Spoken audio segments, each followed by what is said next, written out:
Welcome to Telugu news. Alluri జిల్లా చింతపల్లి వరదల్లో మృతి చెందిన వారికి 25 లక్షలు ఇవ్వాలి. సిపిఎం కొండ చర్యలు విరిగిపడి మృతి చెందిన సట్రపల్లి 25 లక్షల నష్టపరిహారం ఇచ్చి ధ్వంసమైన ఇల్లులు నిర్మించివ్వాలని సిపిఎం పార్టీ అల్లూరి జిల్లా కార్యదర్శి వర్గ సభ్యులు బోనంగి చెన్నయ్య పడాల్ డిమాండ్ చేశారు. జీకే వీధి మండలం గాలికొండ పంచాయతీ సట్రపల్లి గ్రామంలో ఆదివారం కురిసిన భారీ వర్షంతో కొండ చర్యలు విరిగిపడి ఒకరు మరణించడం జరిగిందని, మరో ముగ్గురు తీవ్ర గాయాలయ్యి దారకొండ ఆసుపత్రిలో చికిత్స పొందుతున్నారని అన్నారు. ధ్వంసమైన ఇల్లు ప్రభుత్వమే నిర్మించేవాలని డిమాండ్ చేశారు. అలాగే కొండ చర్యల నుంచి ఊరి మీదకు వస్తున్న నీటిని దారి మళ్లించే ప్రయత్నం చేయాలని కోరారు. ప్రకృతి విలయ తాండవానికి గిరిజనుల పంట పొలాలు ఇల్లు కొట్టుకుని పోయాయని, క్షేత్రస్థాయిలో అధికారులు నిర్దిష్టంగా అంచనా వేసి ప్రభుత్వానికి నివేదించాలని, ఎక్కడ రైతులకు గిరిజనులకు అన్యాయం చేయవద్దని అన్నారు. వీటితో పాటు అనేక బ్రిడ్జిలు కొట్టుకుపోవడం జరిగిందని, ప్రజా సంబంధాల రవాణా శాఖ వ్యవస్థ పూర్తిగా దెబ్బతిందని అన్నారు.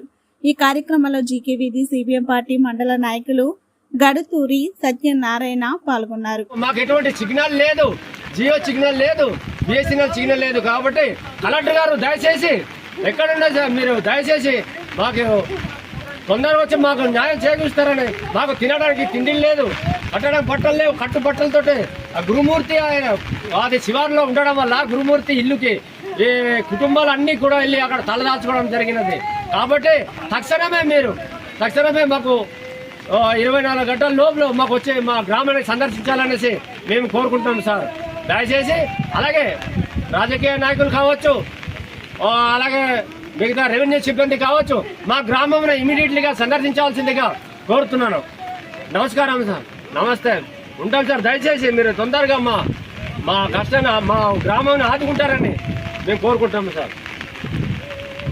అల్లూరి సీతారామరాజు జిల్లా జీకే వీధి మండలం గాలికొండ పంచాయతీ సట్రాయి గ్రామంలో ఒక గిరిజన మహిళ కొండ చర్యలు విరిగిపడి మృతి చెందడం జరిగింది. మరో ముగ్గురు తీవ్ర గాయాలతో దారకొండ ఆసుపత్రిలో వైద్య సౌకర్యం పొందుతున్నారు. అయితే ప్రభుత్వానికి మేము కోరేది ఏంటంటే, ఎవరైతే చనిపోయినటువంటి మహిళ ఉందో ఆవిడికి 25 లక్షల ప్రభుత్వం నష్టపరిహారం ఇవ్వాలి.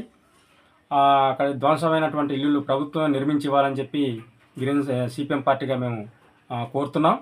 రెండోది, పైనుండి వచ్చినటువంటి ఆ కొండ చర్యలు విరిగిపడి ఆ గ్రామానికి వస్తున్నటువంటి నీరుని డ్రైనేజ్ కాలువల్ని చేస్తూ పక్కదారి మళ్లించే దానికోసం ఇప్పటికైనా ప్రభుత్వం ప్రయత్నం అది చేయాలి. ఇటువంటి గ్రామాలు అనేక గ్రామాలు ఉన్నాయి.